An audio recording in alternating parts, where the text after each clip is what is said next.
Ryan sat in his car outside the restaurant, staring at the steering wheel. He'd been sitting there for 10 minutes now, trying to talk himself into going inside. This was a mistake. He knew it was a mistake. Blind dates were always a mistake. His sister Jennifer had been pestering him for months about this. "Just one date, Ryan, just meet her. She's amazing, I promise, amazing." That's what people always said when they were trying to set you up with someone. It usually meant the person was nice but boring, or successful but had no personality, or worse, desperate. Ryan checked his phone. 5 minutes late already. He could still back out, send a text, apologize, say something came up at work. It wouldn't even be a complete lie. There was always something at work. Being a software engineer meant there was always some bug to fix, some code to review, some meeting that could have been an email. But Jennifer would kill him. She'd been talking about this date for weeks, ever since she met this woman at some business conference. They'd apparently hit it off, became friends, and Jennifer immediately decided they'd be perfect for each other. Ryan didn't share her confidence. He sighed, grabbed his jacket from the passenger seat, and finally opened the car door. The evening air was cool and the restaurant looked expensive. Too expensive for a first date. What if this went badly? He'd be stuck making awkward conversation over overpriced pasta, counting the minutes until he could politely excuse himself. The restaurant was one of those modern places with exposed brick walls and Edison bulbs hanging from the ceiling. Soft jazz played in the background, and the Friday evening crowd was already filling up the tables. Ryan gave his name to the hostess, and she smiled warmly. "Ah, yes, your party is already here. Right this way, his party." That made it sound so formal. He followed the hostess through the restaurant, weaving between tables, and that's when he saw her. She was sitting near the window, and the first thing Ryan noticed was her smile. She was talking to a waiter, laughing at something, and her whole face lit up. The second thing he noticed was the wheelchair. Ryan's steps faltered. Just for a second, but enough that he nearly bumped into the hostess. His mind went blank. Jennifer hadn't mentioned this. Why hadn't Jennifer mentioned this? Was she trying to surprise him? Test him? What was he supposed to do now? The woman looked up and caught his eye. Her smile didn't fade. If anything, it got warmer. She raised her hand in a small wave. There was no turning back now. "Hi, you must be Ryan," she said as he approached the table. Her voice was confident, friendly. "I'm Olivia. Thank you for meeting me. Thank you for meeting me." The phrase struck him as odd. Shouldn't he be the one thanking her? Or was that weird? He was overthinking everything already. "Hey, yeah, I'm Ryan. Nice to meet you." He managed to smile and extended his hand. They shook, and her grip was firm, professional. The waiter pulled out his chair and Ryan sat down, suddenly hyper-aware of every movement he made. Don't stare at the wheelchair. Don't ask about the wheelchair. Don't mention the wheelchair. Act normal. What's normal? How do you act normal when you're already freaking out inside? "Jennifer's told me a lot about you," Olivia said, picking up her menu. "She says you're some kind of coding genius who can fix impossible problems." Ryan laughed a bit too loud. "She's exaggerating. I'm decent at what I do, but genius is pushing it." That's exactly what a genius would say. Olivia's eyes sparkled with amusement. She had an easy way about her, like she was completely comfortable in her own skin. It made Ryan feel even more awkward by comparison. He opened his menu, grateful for something to focus on. The prices were indeed ridiculous. $30 for a plate of pasta, $45 for fish. He could feel sweat forming on his back despite the cool air conditioning. "So Jennifer mentioned you work in tech too?" Ryan asked, trying to make conversation while hiding behind his menu. "Yeah, I run a startup. We develop software solutions for businesses. Started it about 4 years ago, and we're finally at a point where I'm not constantly terrified we'll run out of money." She laughed, and it was genuine, not the nervous laugh he was doing. "That's impressive. Most startups don't make it past the first year." "Trust me, there were moments I thought we wouldn't either. But we've got a good team and we found our niche. We focus on accessibility features, making sure software works for everyone." Accessibility. The word hung in the air. Was she referring to her wheelchair? Was that why she got into that field? Ryan wanted to ask but didn't know how. Everything felt like a potential minefield. The waiter returned and they ordered. Ryan went with the cheapest pasta on the menu, not because he couldn't afford more, but because he was still half convinced this date would be a disaster and he'd need to make a quick exit. Olivia ordered confidently, asked questions about the ingredients, made a joke with the waiter. She seemed so at ease. After the waiter left, an uncomfortable silence settled over the table. Ryan searched for something to say. Usually he was fine with silence, comfortable with it even, but this felt different, weighted. So, how do you know Jennifer again? It was a safe question. Neutral territory. We met at a tech conference in Chicago last spring. I was speaking on a panel about inclusive design, and she came up afterward to chat. We just clicked, you know? Started grabbing coffee whenever we were in the same city, texting about random stuff. She's become a really good friend. She has a talent for that, making friends. I'm more of the stay home and code type. Nothing wrong with that. Some of my best developers are hardcore introverts. They do their best work when everyone else leaves them alone. Ryan relaxed slightly. She got it. The tech world, the introvert thing. Maybe this wouldn't be completely terrible. So what do you do when you're not coding? Olivia asked, leaning forward slightly. She seemed genuinely interested, not just making small talk. Honestly, more coding. I know that sounds boring, but I like working on side projects. Right now, I'm building this app that helps people organize their digital photos using AI. Nothing groundbreaking, just something I find interesting. That's not boring at all. That's passion. There's a difference between working on something because you have to, and working on something because you want to. Their drinks arrived.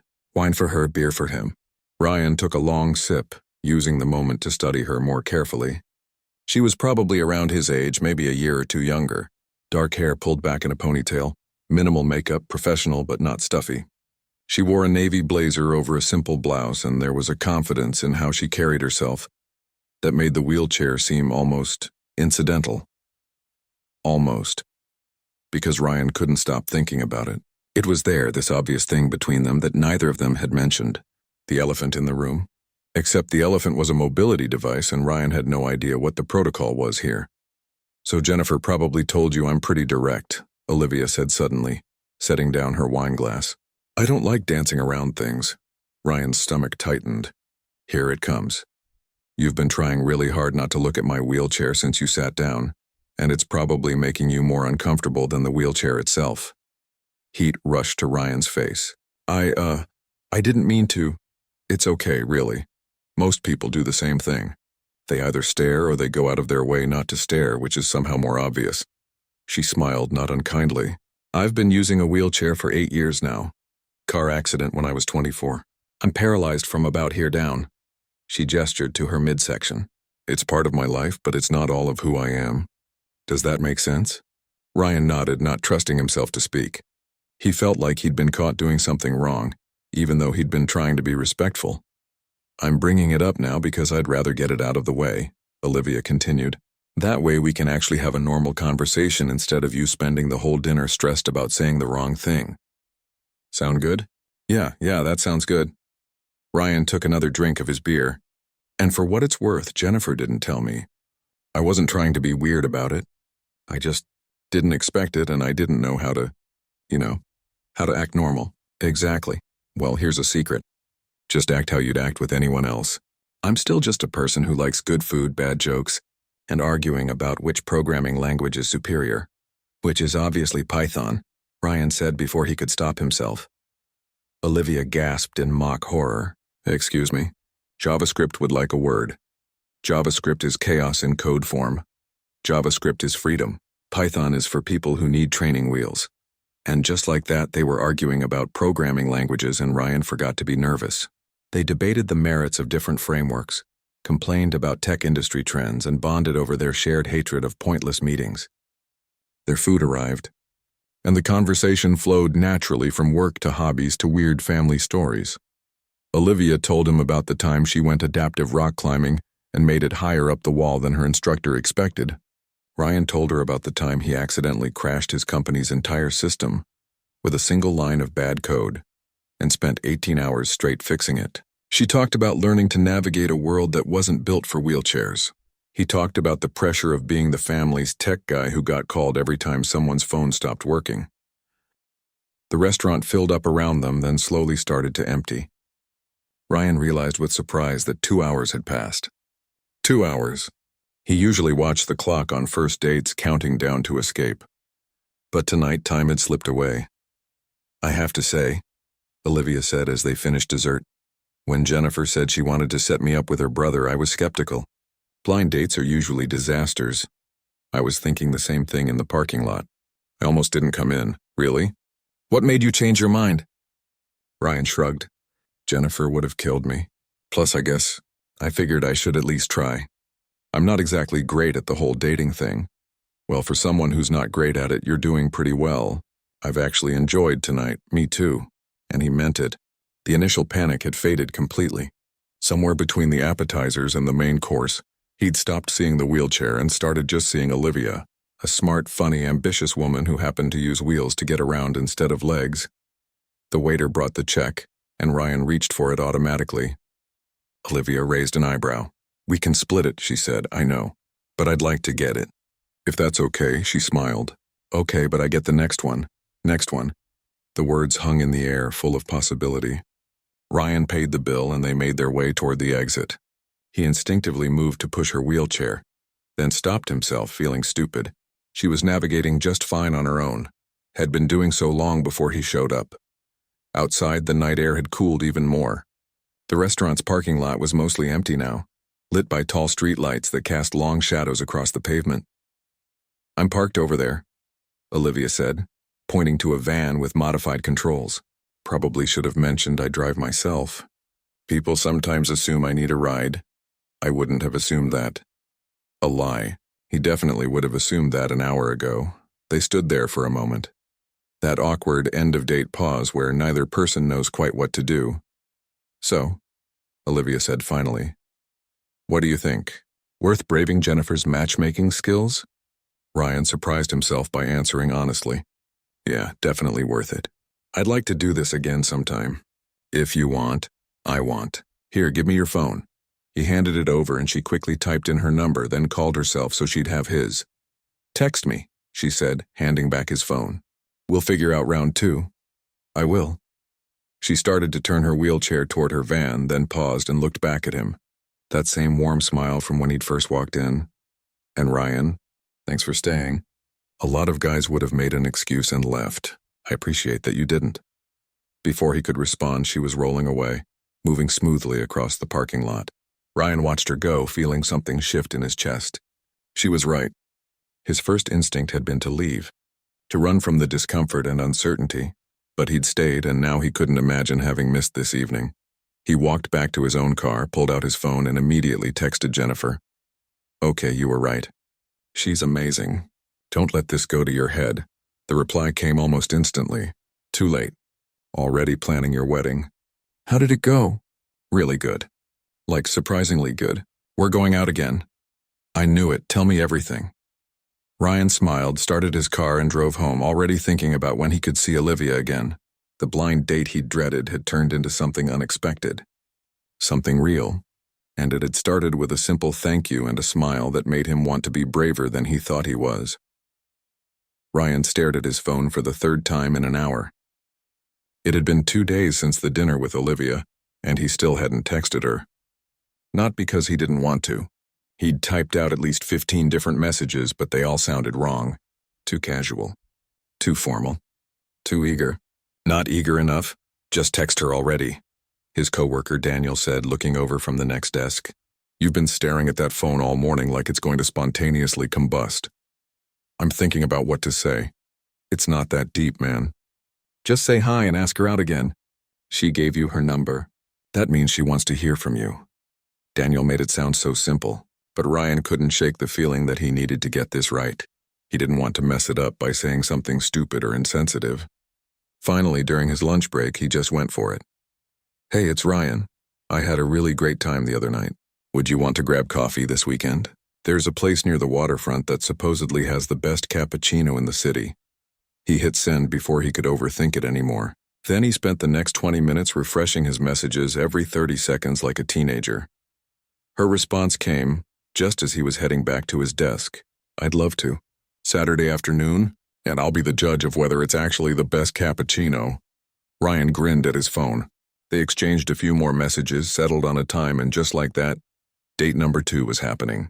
He felt that same nervous excitement from before, except this time it was mixed with something else. Anticipation. He actually wanted to see her again. Saturday arrived with perfect weather.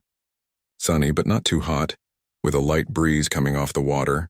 Ryan got to the coffee shop early and immediately started second-guessing his choice. Was a coffee date too casual? Should he have suggested something more impressive? What if the place was crowded and hard to navigate? That last thought stopped him cold. He hadn't even considered accessibility when he picked the place. He quickly pulled up the shop's website, searching for any information. There was a small note at the bottom. Wheelchair accessible entrance on the side street.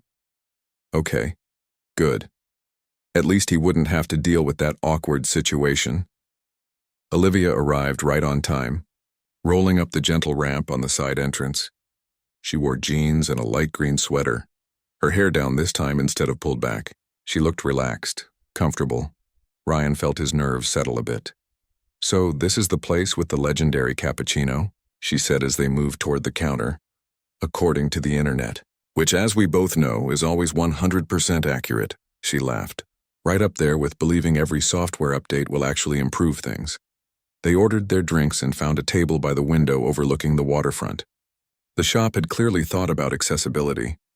The tables had space underneath for wheelchairs, and there were no awkward steps or narrow passages. Olivia maneuvered easily into position.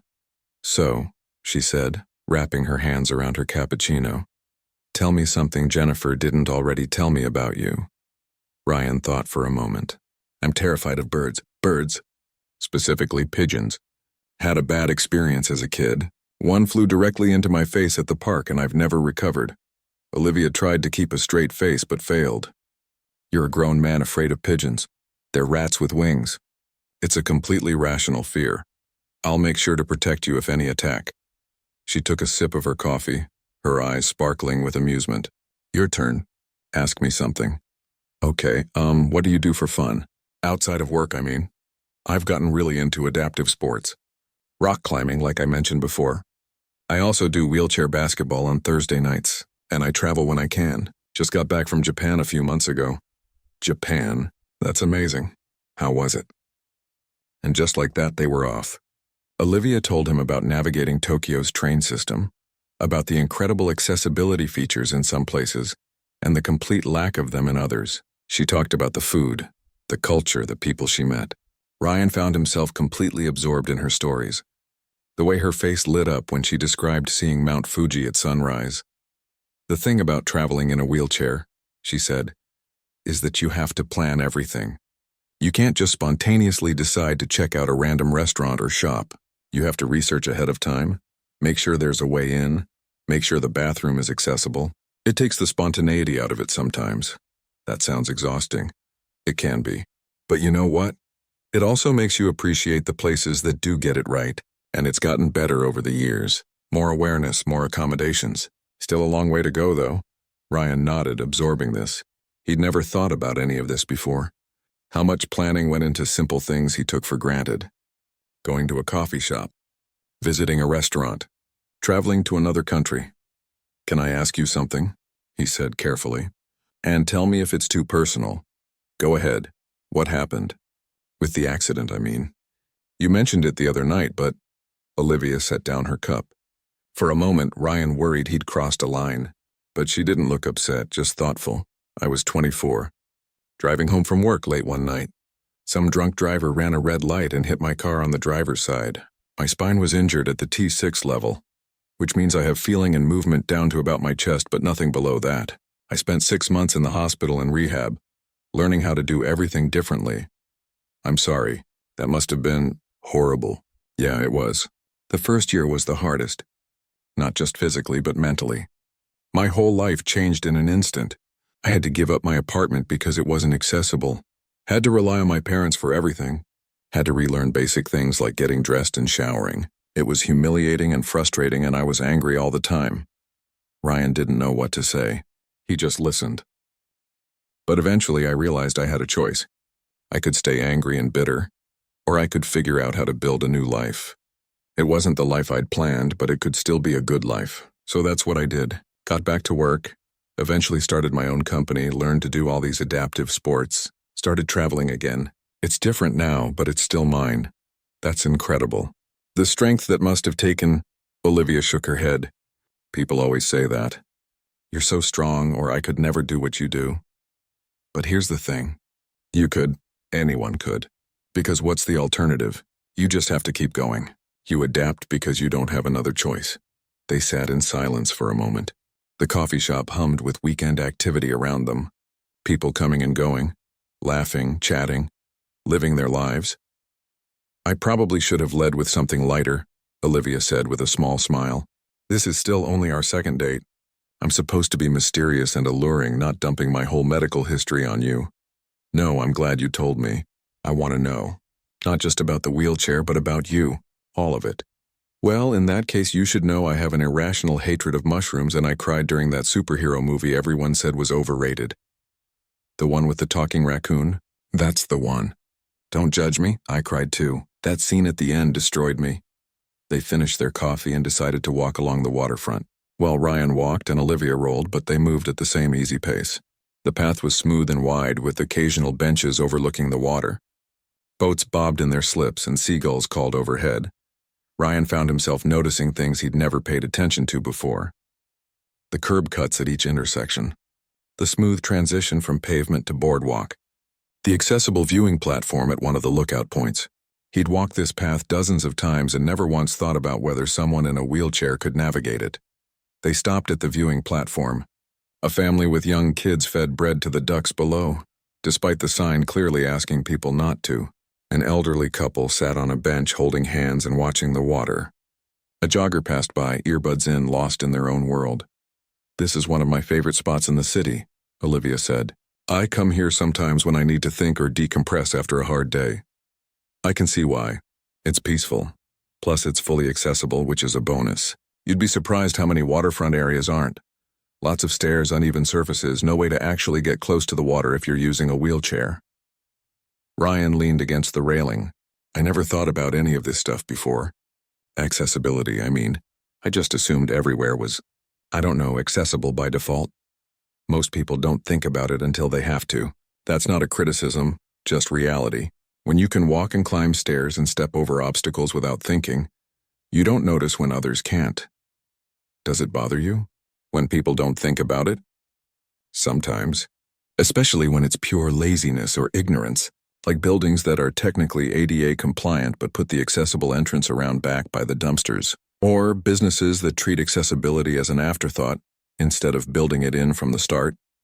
She paused. But I also know that most people aren't trying to be exclusionary. They just don't know. That's why I speak at conferences. Why my company focuses on accessibility, trying to change the default assumptions. A kid on a scooter zipped past them and his mom called after him to slow down. Olivia watched them with an amused expression. I used to roller skate, she said suddenly, before the accident. I was obsessed with it as a teenager. Would spend hours at the rink doing these elaborate routines I'd make up. Really? Yeah, I thought I was so cool.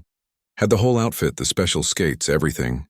She smiled at the memory. I miss it sometimes. The feeling of gliding across the floor, the freedom of movement. But wheelchair basketball gives me some of that back. It's not the same, but it's something. They continued along the path, talking about everything and nothing. Olivia told him about the challenges of running a startup, the constant hustle for funding, the pressure to prove herself in a male-dominated industry.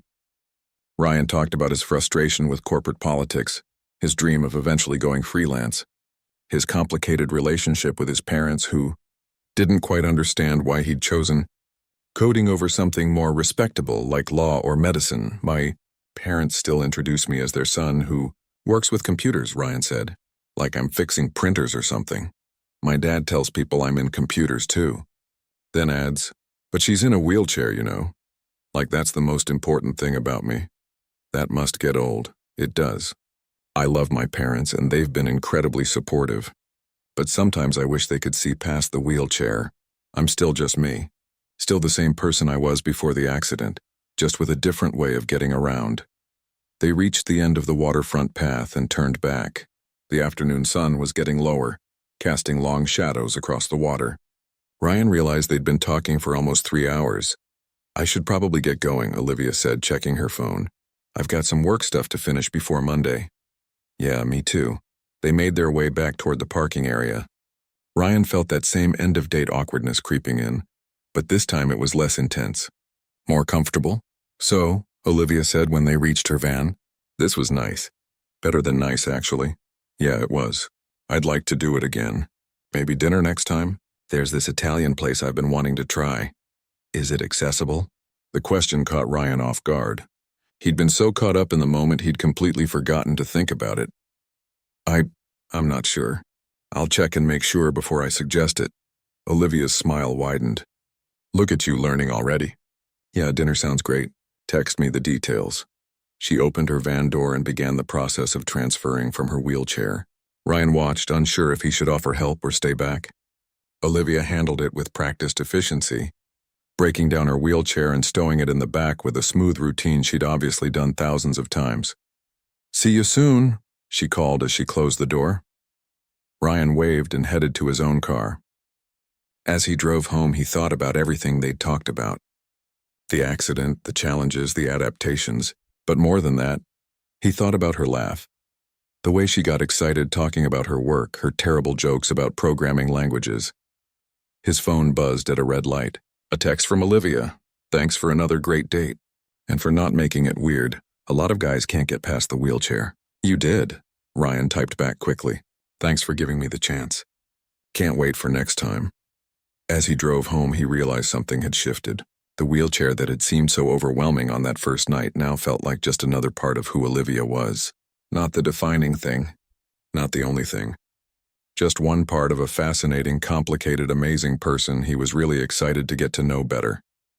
He pulled into his driveway and sat for a moment before going inside. Jennifer had been right. Olivia was amazing, and Ryan was starting to think he might be falling for her.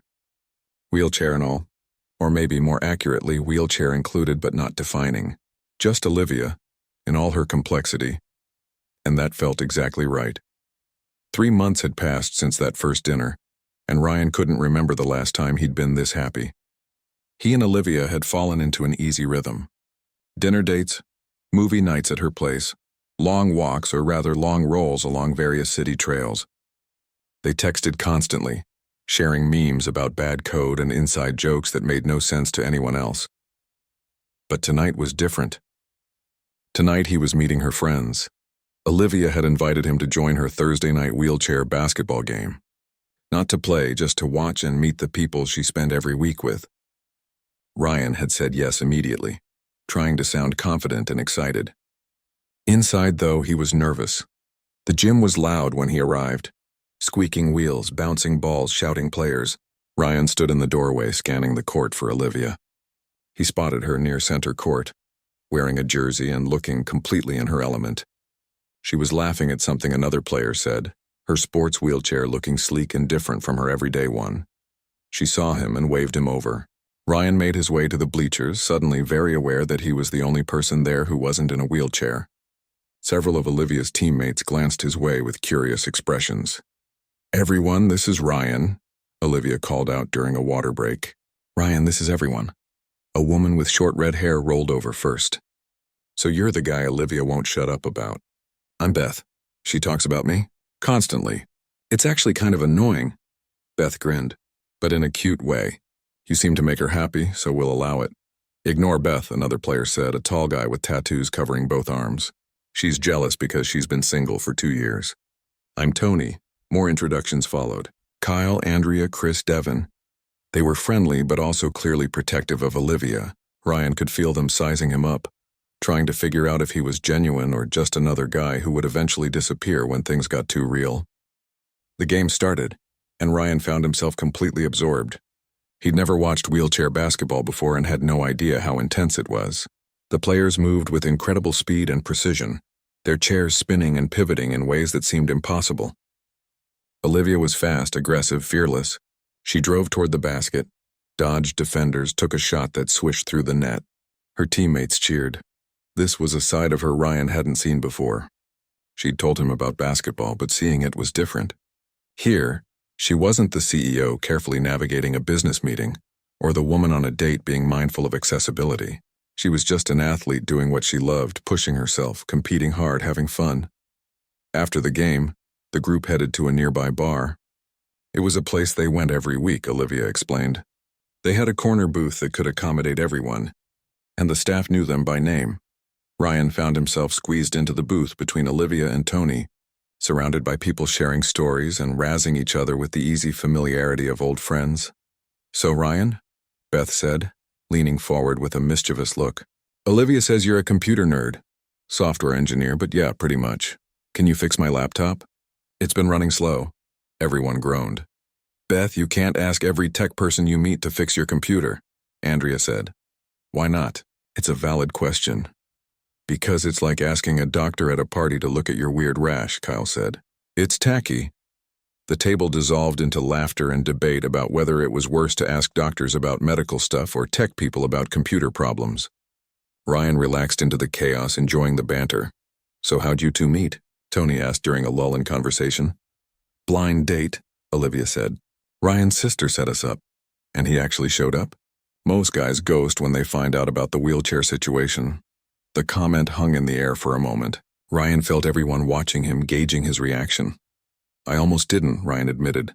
"Not because of Olivia, but because I'm terrible at blind dates. But I'm really glad I did." "Smooth," Devin said with approval. "He's a keeper, Liv." "I know," Olivia said, and the warmth in her voice made Ryan's chest feel tight. The conversation shifted to other topics. Work drama, upcoming adaptive sports events, complaints about the city's terrible snow removal on accessible ramps. Ryan mostly listened, trying to understand the dynamics of this group. What struck him most was how normal it all was. They talked about the same things any group of friends would talk about. Dating disasters, annoying bosses, family drama, weekend plans. The wheelchairs were just there, part of the background, not the defining feature of every conversation. But there were also moments that reminded Ryan how different their experiences were from his. Beth complained about a restaurant that claimed to be accessible, but had bathroom stalls too narrow for wheelchairs. Tony ranted about people who parked in accessible spots without permits. Andrea talked about a job interview where the employer kept asking invasive questions about her disability instead of her qualifications. "It's like they couldn't see past the chair," Andrea said. Frustrated. "I have a master's degree in marketing and 10 years of experience, but all they wanted to know was whether I could handle the physical demands of sitting at a desk and typing." "Did you get the job?" Ryan asked. "Hell no. And I wouldn't have taken it if they offered. If that's how they treat people in the interview, imagine working there." Olivia squeezed Ryan's hand under the table. He glanced at her and she gave him a small smile. He was learning, she seemed to say, listening, understanding. The evening wound down around 11. People started heading out, promising to see each other next week. Beth pulled Ryan aside as Olivia said goodbye to the others. "Listen," Beth said, her tone more serious now. "Olivia's one of my best friends, and I've seen guys come and go. They start out great, all understanding and supportive, but then reality sets in. The stares from strangers, the extra planning everything requires, the way some people treat her like she's broken or helpless. It wears people down." Ryan nodded, not sure what to say. "I'm not trying to scare you off," Beth continued. "I'm just saying if you're not in this for real, it's better to walk away now, before she falls harder, before it really hurts." "I'm in this," Ryan said. "I know it's only been 3 months, but I really care about her." Beth studied him for a long moment, then smiled. "Good, because she really cares about you too. And she deserves someone who sees her for who she is, not what she can or can't do." On the drive to Olivia's apartment, Ryan was quiet, thinking about Beth's words. "You okay?" Olivia asked. "You've barely said anything since we left." "Yeah, I'm good. Just processing. Your friends are great. They are. They're like family. We all met through adaptive sports and just clicked. They've been there through everything." Beth pulled me aside, gave me the protective friend talk. Olivia laughed. "Of course she did." "What did she say?" "Basically that I better not hurt you or she'll hunt me down." That sounds like Beth, sorry if she was intense. "No, I get it. She cares about you. They all do." They pulled up to Olivia's building and Ryan parked in the accessible spot near the entrance. He'd learned which parking spaces worked best, how to position the car so she had room to get her wheelchair out. Small things that mattered. Inside her apartment, Olivia made tea while Ryan collapsed on the couch. The place was nice, modern, everything designed with accessibility in mind. Wide doorways, roll-under counters in the kitchen, a bathroom with grab bars and a roll-in shower. She'd given him the tour on his first visit, explaining how she'd had to fight the landlord to make some of the modifications, so, honest opinion, Olivia said, handing him a mug and settling next to him. What did you think of tonight? The game, the friends, all of it. I loved it. The basketball was incredible. I had no idea how intense it was. And your friends are cool. Protective, but cool. They liked you. I could tell. How could you tell? Because they didn't grill you too hard. When I dated this one guy last year, Tony interrogated him like a cop, asked him about his intentions, his job history, his credit score. It was mortifying. What happened with that guy? Olivia's expression shifted slightly. He lasted about 2 months. Things were great at first, but then little things started bothering him. He didn't like how long it took me to get ready. Got frustrated when we couldn't go places that weren't accessible. Started making comments about how dating me was complicated. That's terrible. It was. But honestly, I'd rather find out early that someone can't handle it than waste years on someone who's going to resent me. Ryan set down his mug and turned to face her fully. I need you to know something. It's not complicated for me. Different, yeah. I'm learning stuff I never thought about before. But complicated? No. Being with you is actually the easiest thing I've done in a long time. Olivia's eyes got a little misty. You can't just say things like that. Why not? Because you're going to make me fall for you even harder than I already have. Good. That's the plan. She laughed and kissed him, and for a while, everything else faded away. The wheelchairs, the accessibility concerns, the opinions of others. It was just them. 2 people who'd found something real and unexpected. Later, as they sat together watching a terrible action movie neither of them was really paying attention to, Olivia's phone buzzed. She glanced at it and frowned. Everything okay? Ryan asked. Yeah, just work stuff. We're pitching to a potential investor next week and I'm stressed about it. Want to talk about it? She told him about the pitch, about how important this funding round was for her company's growth, about the pressure she felt to prove herself. Not just as a CEO, but as a CEO with a disability. Some investors see the wheelchair and immediately assume I can't handle the demands of running a company, she said. Like I'm going to be constantly dealing with medical issues or not be able to travel or whatever. I have to work twice as hard to prove I'm just as capable as any other founder. That's discrimination. Technically, yes, but it's subtle. They don't say it outright. They just have concerns or think it's admirable that I'm trying, but maybe I should consider a less stressful role. It's infuriating. Ryan had noticed this pattern over the past few months, the little ways people underestimated Olivia. The waiters who asked Ryan what she wanted to order. The store clerks who talked to her like she was a child. The strangers who called her inspiring, just for existing in public. He'd started calling it out when he saw it. Politely but firmly. She can speak for herself. You can ask her directly. Why is that inspiring? It had become automatic. You know what helps, though, Olivia said, leaning against his shoulder. Having you in my corner. Knowing that when I come home stressed or frustrated, I can talk to you about it. That you get it. Always. They sat in comfortable silence for a while. On screen, the hero was probably saving the day in some implausible way, but neither of them was watching. Can I ask you something? Ryan said eventually. Sure. Do you ever wish things were different? That the accident hadn't happened? Olivia was quiet for a long moment. That's complicated.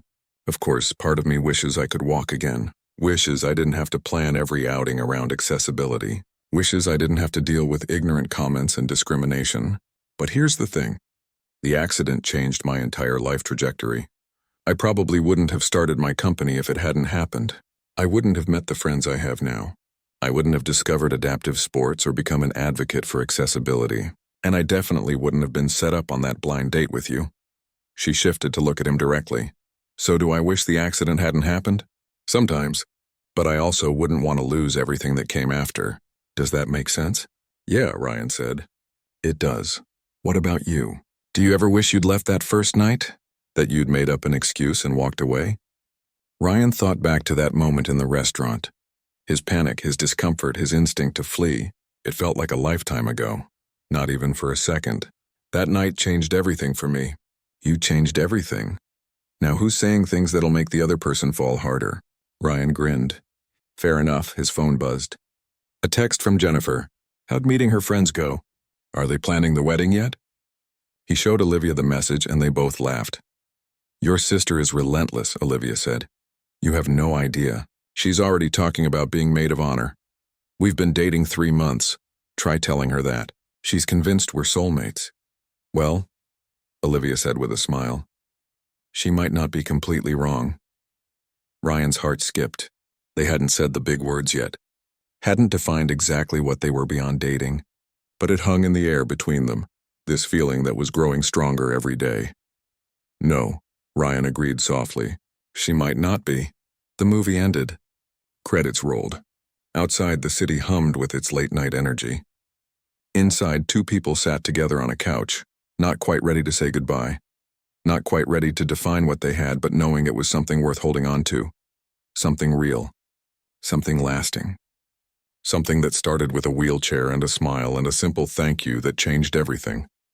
Ryan had met parents before. It was never fun, but he'd survived it.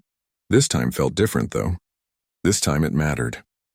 Olivia's parents lived about an hour outside the city in a quiet suburban neighborhood. As Ryan drove them there on a Saturday afternoon, he could feel the nervous energy radiating from Olivia.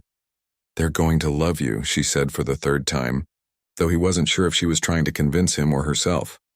And if they don't, then I'll love you anyway. But they will. Probably, hopefully. Ryan laughed despite his nerves. That's reassuring. Sorry, I'm nervous. My parents are protective. Really protective. They've seen me go through some bad relationships and they worry. Plus they're going to do that thing. What thing? Where they hover and fuss and treat me like I'm still 12. It drives me crazy, but it comes from a good place.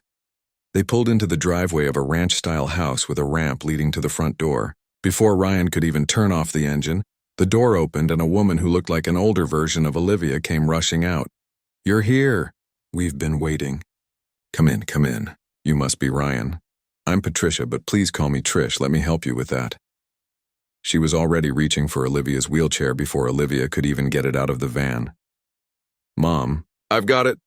I know, sweetie, but let me just... Mom, I've got it.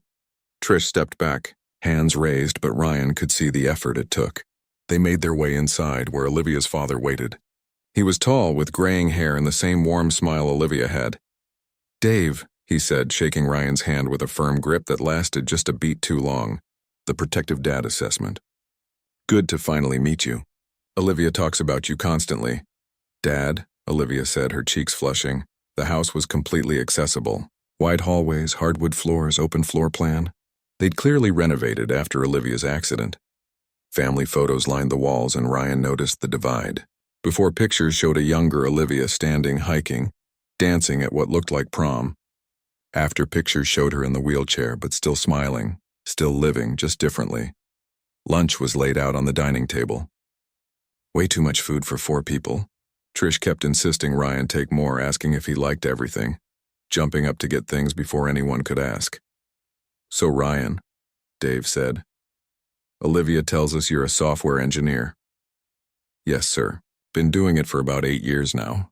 Good field. Stable. And you work for a big company? Mid-sized. It's a good place. Benefits. Good insurance?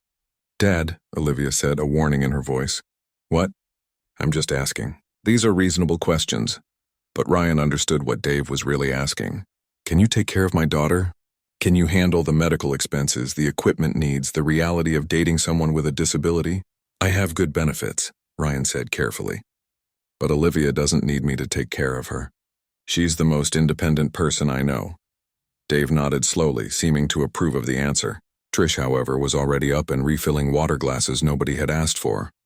Mom, sit down, Olivia said. Please.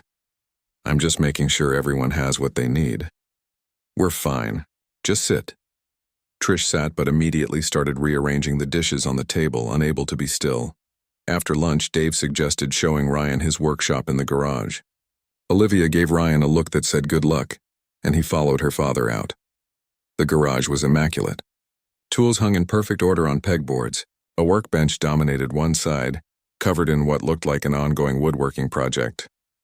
"I'm building a bookshelf," Dave said, though Ryan suspected this wasn't why they were really out here. Olivia asked for one that would work in her apartment. Lower shelves, sturdy design. "It looks great."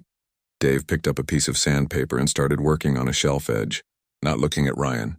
"I'm going to be direct with you. Ryan, when Olivia was hurt, it nearly destroyed us. Trish and I spent 6 months basically living at the hospital and rehab center. We watched our daughter go through hell, learning to do everything differently, dealing with the pain, the depression, the anger. It was the hardest thing we've ever been through, and we weren't even the ones in the chair." Ryan stayed quiet, letting him talk. "She's strong, stronger than Trish and I could ever be. She built a life, started a company, found her independence again. But watching her navigate relationships has been hard. We've seen guys who seemed great at first but couldn't handle it long term. Guys who made her feel like a burden. One idiot even suggested she was being selfish for not trying experimental treatments that might help her walk again." Dave's jaw clenched at the memory. "I'm not going to do that," Ryan said firmly. "I care about Olivia. Not the idea of her. Not some future version where she's different. Her as she is right now." Dave finally looked up from his sanding. "That's what she says.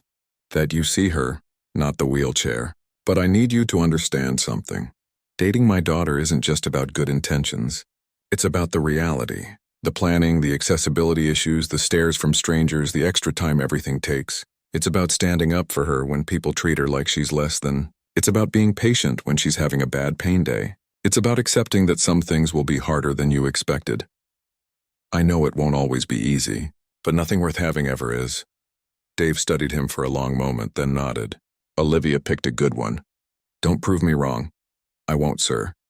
They went back inside to find Trish showing Olivia baby pictures. Much to Olivia's mortification. "Mom, please.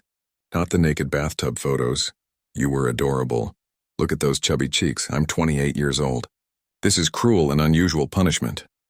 Ryan sat down next to Olivia and looked at the photos. Baby Olivia, toddler Olivia, teenage Olivia. A whole life in pictures. "She was always fearless," Trish said softly, "even as a little girl. Climbing trees, riding bikes too fast, jumping off the high dive before we thought she was ready. After the accident, I kept thinking about all the times I'd told her to be careful, and she'd just laughed and done it anyway. Like she was invincible." "She still is," Ryan said. "Just in different ways." Trish's eyes filled with tears. She squeezed his hand and quickly left the room, murmuring something about checking on dessert. "Sorry," Olivia said quietly. "She still struggles with it sometimes. The guilt, the what-ifs, nothing to apologize for." The afternoon passed with coffee and pie and more stories. Dave showed Ryan his collection of old vinyl records. Trish asked about Ryan's family, his childhood, his hobbies. By the time they left, Ryan felt exhausted but hopeful. It had gone well. "Better than well, see?" Olivia said as they drove away. "They loved you. Your dad gave me the protective father speech in the garage. Of course he did." "What did he say?" Ryan told her, and Olivia sighed. "I love them, but sometimes I wish they'd stop seeing me as fragile. I survived the accident. I survived rehab. I'm running a successful company, but they still want to wrap me in bubble wrap. They're just scared of you getting hurt again, I know, but I can't live my life afraid of getting hurt. That's not living." Ryan reached over and squeezed her hand. They drove in comfortable silence for a while, watching the suburbs give way to city lights. "So," Olivia said eventually, "when do I meet your parents?" Ryan's stomach dropped. He'd been dreading